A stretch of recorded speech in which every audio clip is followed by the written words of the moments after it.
So I was looking for leaders. I was looking for people that wanted to move up Yeah. within the company itself Hmm. so that I could help them become more skilled Yeah. at leading other teams on Right. there. So I tried to find the ones where I was looking for uh, somebody that had motivation to move up a little bit further than just being Right. that online worker, a simple one like that.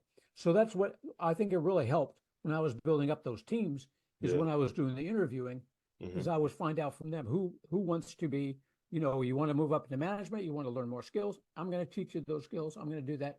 But I'm looking for people that are motivated to do that sort of thing.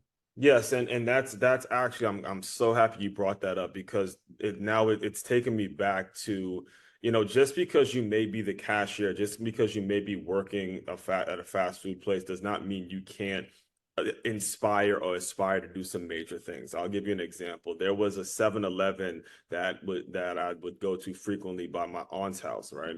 And I would go in the 7-Eleven, and then sometimes the cashier is just whatever, doing what they got to do. Just get your coffee and please leave. I don't feel like talking. They're on their phone. They're just doing whatever.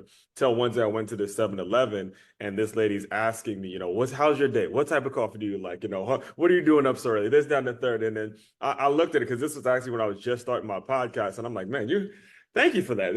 You really kind of made my day. And then she looked at me, she goes, look, I learned you have maybe 7 seconds to affect someone's day when they walk in here. So I'm going to do whatever it is I got to do. And I did a whole podcast episode about just her, the girl working at a 7-Eleven, which is one of the most recognizable franchises. And if you do that with enough people, you can develop your own brand, you can develop your own style, and you have your certain uniqueness to you. So, that leads me to asking you, when it comes to teaching these skills, what types of things did you try to inspire your employees to do, inspire the team to do, to make it so that, listen, people recognize these things. Listen, people are going to be, whether they're coming in, they want a chalupa, ask them, okay, great. Do you want this with that? What kind of sauce you want? Speak to us a little bit about some of the stuff that you did to train them to develop these people skills.